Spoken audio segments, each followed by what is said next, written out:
Hey guys, it's Chris, and in today's video we're going to be going through the code that I'm currently running to power my LED wall. If you didn't catch the build video, I'll have a link to it in a banner, and I'll also have a link down in the description.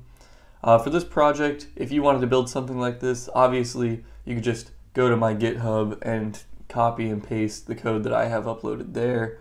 But the idea of this is that I want to show you guys the process that I went through when writing this code, so that if you guys tackle a similar project to this one, you can use this process to write your own programs and write your own functions. I'm going to have this video split into 4 main parts, so if you want to skip ahead, feel free to. The first thing I'm going to go over is libraries and why learning libraries is the most important thing when it comes to programming Arduino.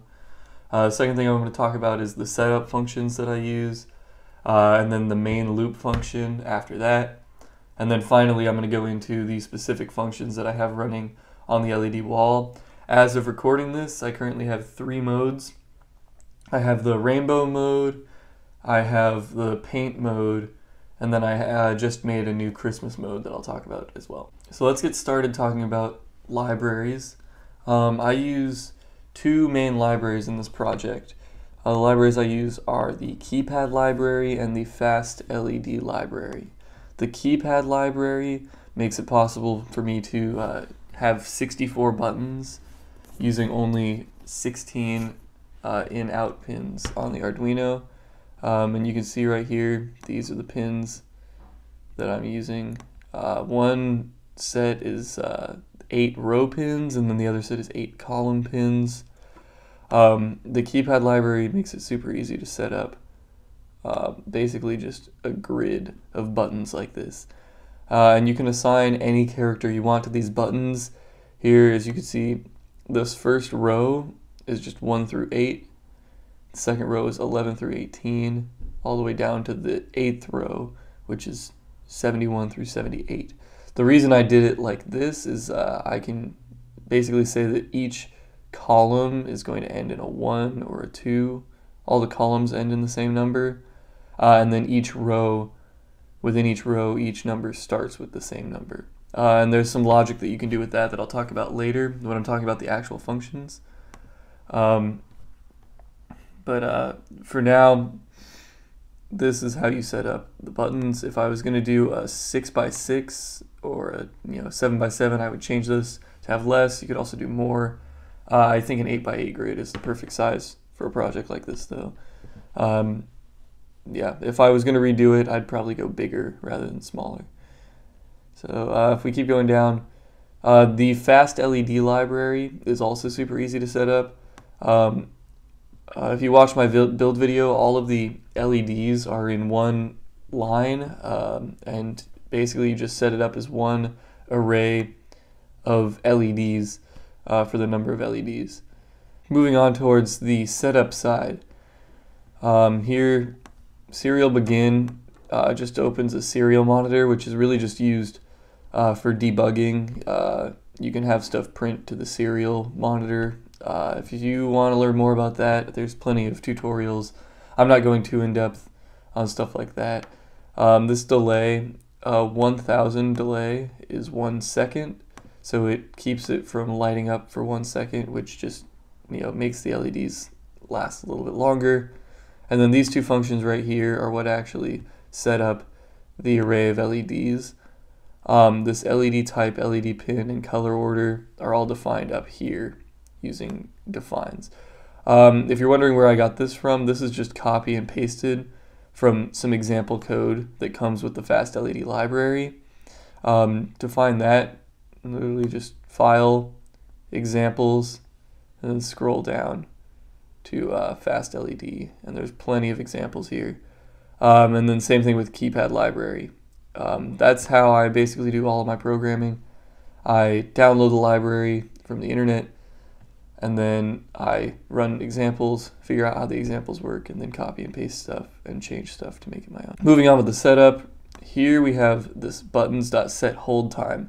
This is part of the keypad library, and you can set a hold time so that a tap and a hold have different functions. Here I have the hold time set for 1000 microseconds again, or 1000 milliseconds, which is 1 second. That means that for my hold function to work, you have to hold the button down for 1 second.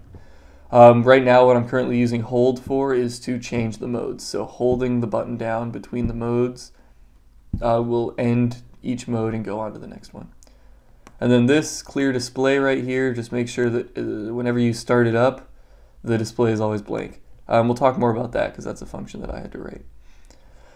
But yeah, that's the setup function. That's all the setup.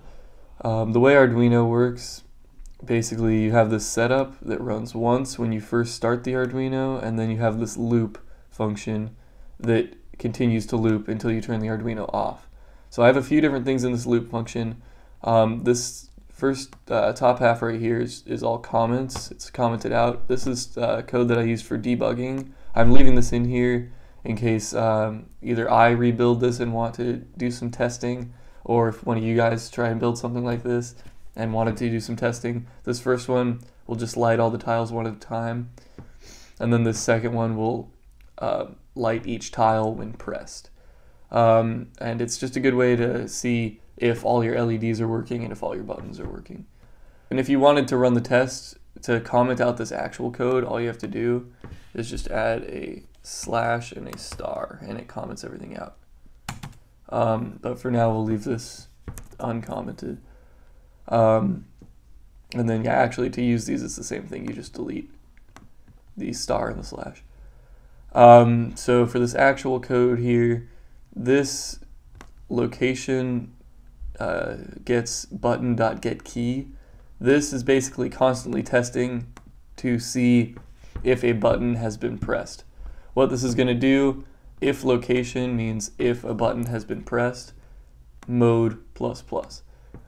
We have a variable called mode, and basically we're going to increment this ++ is going to increment the mode by 1. So if we're on mode 1 and a button gets pushed on this main screen, mode ++ just means go to the next mode. So mode 1 would go to 2, and then 2 would go to 3.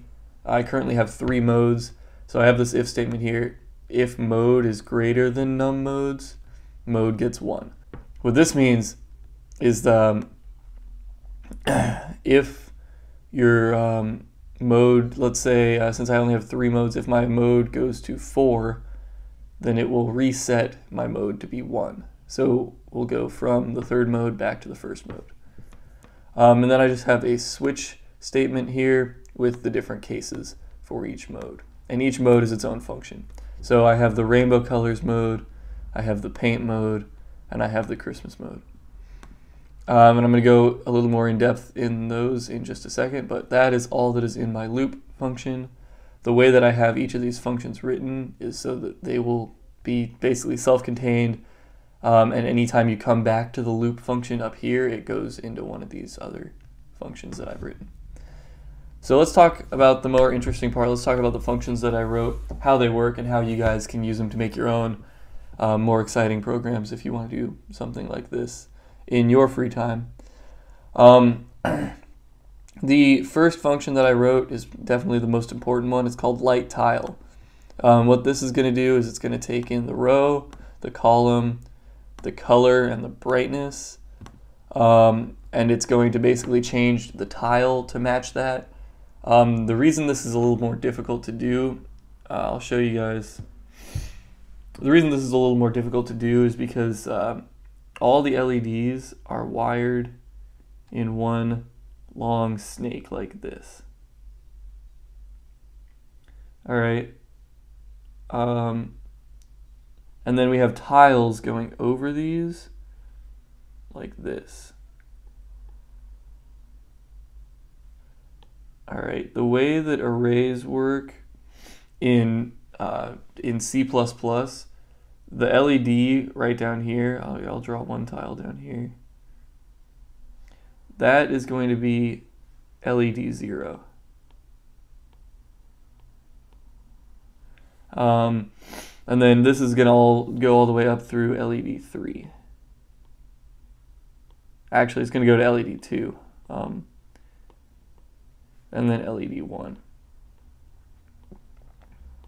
So I need to tell it This also, so the rows and columns are, this is column 0, 1, all the way to 7, and then same thing with the rows, 0, 1.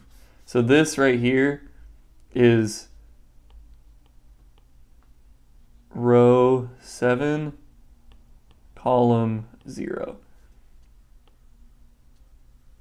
And then in addition to these LEDs here, since I have 8 tiles and each tile has 3 LEDs going up and then 3 LEDs coming down, that's 24 LEDs in each line. So in addition to having 0, 1, and 2, I also need to light, let's see, 24 and then down to 48. So 47, 46, and 45. So basically each time I want to light one tile, I'm actually lighting 6 LEDs, and those LEDs aren't necessarily next to each other. So what I've done here, if we go back to the code, I have 2 for loops.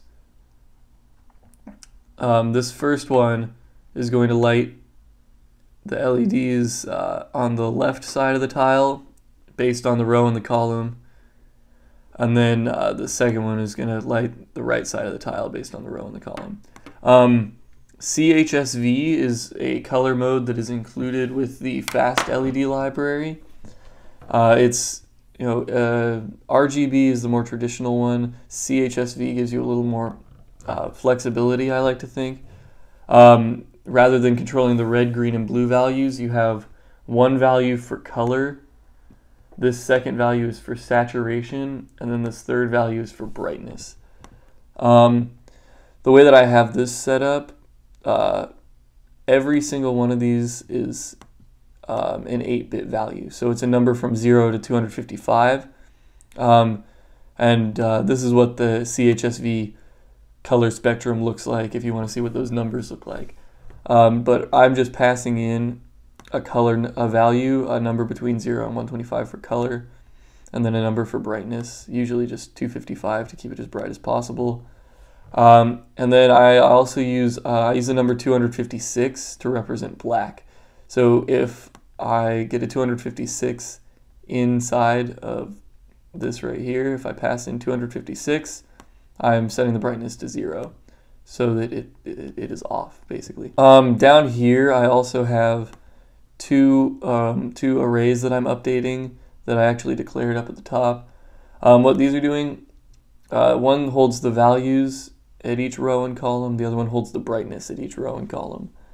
The reason this is useful is because these CHSV, it's really easy to set a color, but it's impossible to get the color of that tile once you've set it.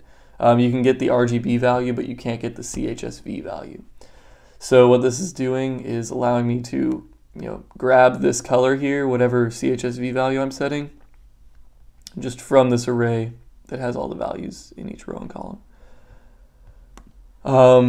If we go down, the first function that I wrote that uses this is clear display. What this is doing is it's looping through all the rows and then all the columns, and one at a time it's just lighting the tile black. Alright, that's this 256 that I say here. I also have the brightness set to 0 already, but just to be a little more clear, I have it set to 256 to make it black.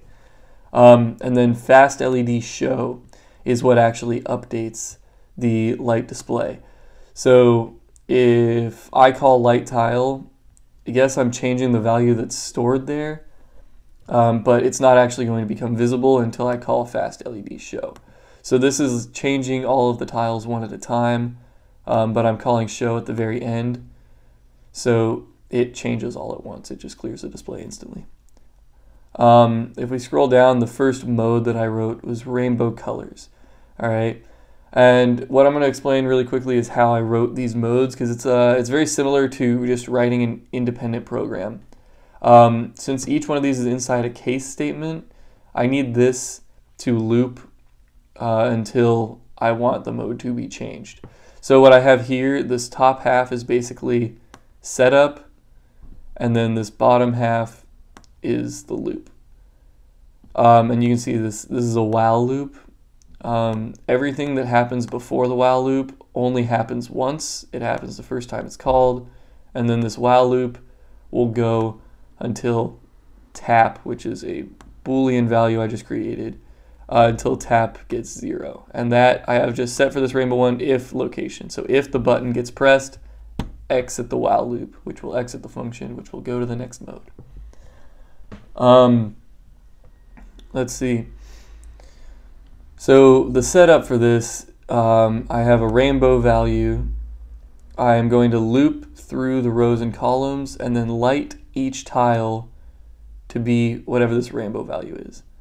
After I light the first tile, I'm going to add 32 and then light the second tile. So what that's going to do is basically make a rainbow. If I have my grid here, this first tile at the top here is going to light red because that's 0. This next one is going to get 32, then 64, and so on, all the way to the end.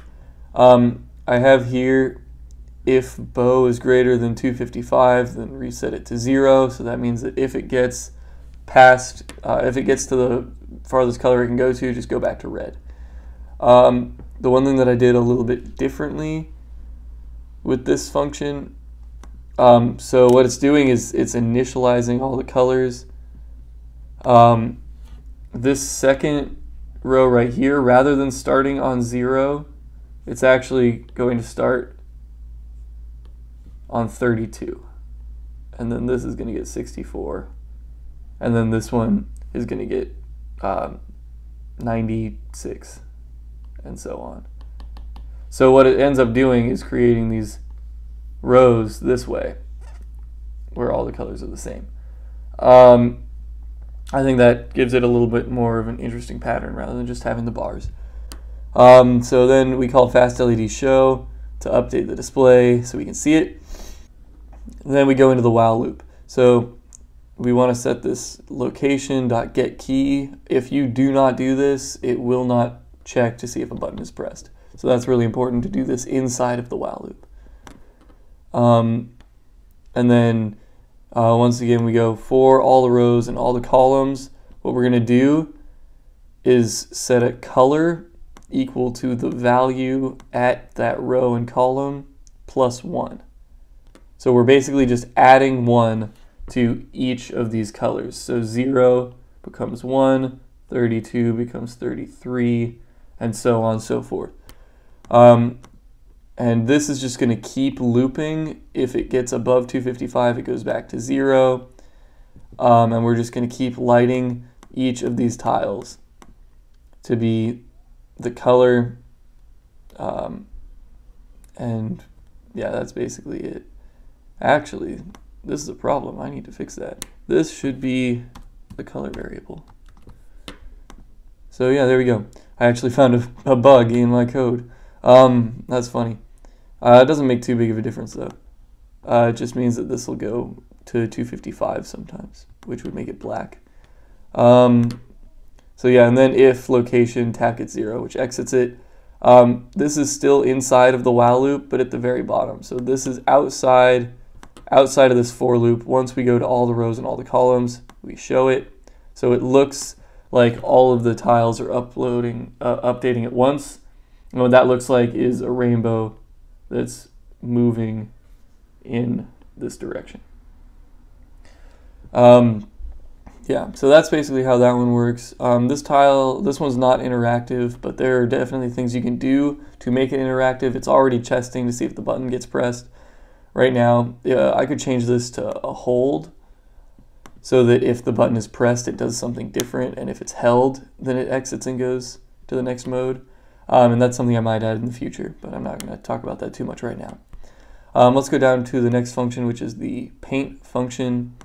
This one I think is a little more fun because it's actually the interactive mode that I have right now. And so far, this is the only interactive mode that I have, but I'm definitely going to be adding more in the future. So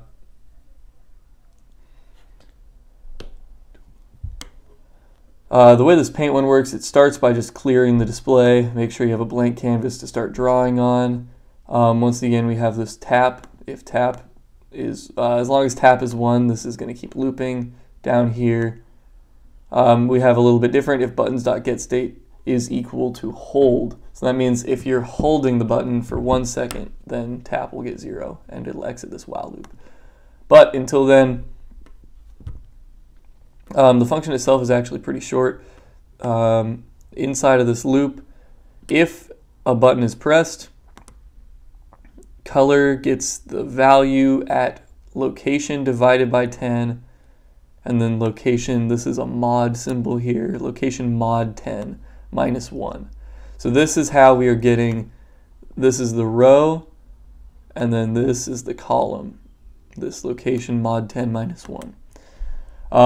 We're getting the value at that row and at that column, and then we're adding 32 to it. If the color is greater than 256, then it goes back to 0. That means after it gets after it's black, if you click it again, it'll turn red. So what this looks like is it will, each time you tap it, it will loop through the colors of the rainbow. It has 8 different colors, and then it goes back to red after it turns black. So, and then after each tile has been lit, I mean, we call light tile right here, same thing, location divided by 10 for the row, location mod 10 minus 1 for the column. Light it the color, whatever you decided the color was up here, and then brightness is 255. And then we show it after each update. And then there's a little delay here. The delay just basically keeps the Arduino from frying itself. But that's, 100 milliseconds, which is 1/10 of a second. So you're not going to be pressing 2 buttons that fast anyways. The one downside of this is that only 1 button can be pressed at a time. In the future, I want to see if I can get a count for multiple buttons being pressed at once. I'm not quite sure how that would work, but that's definitely something I want to look into. And then the final function that I wrote, this one was very recent. This is just the Christmas function that you see running right over there. This is basically just copy and pasted from one of the Fast LED examples. So if we go to examples here, scroll down to Fast LED, and then color palette.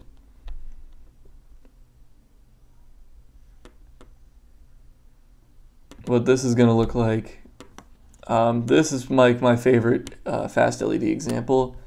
This is what I usually run to test my LEDs to see if they're all working.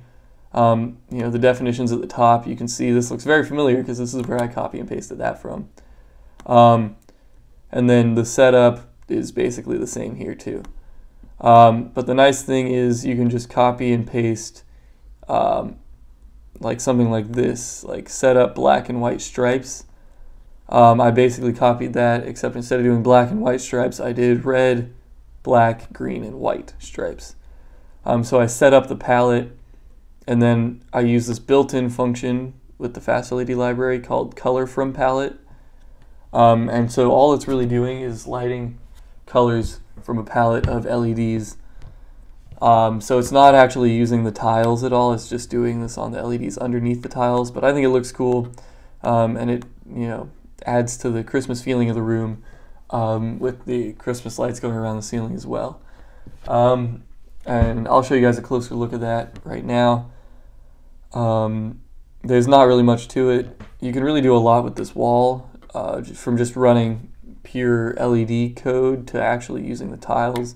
And if you guys have any questions about how I did anything specifically, you can leave a comment and I'll actually reply to all the comments on this video.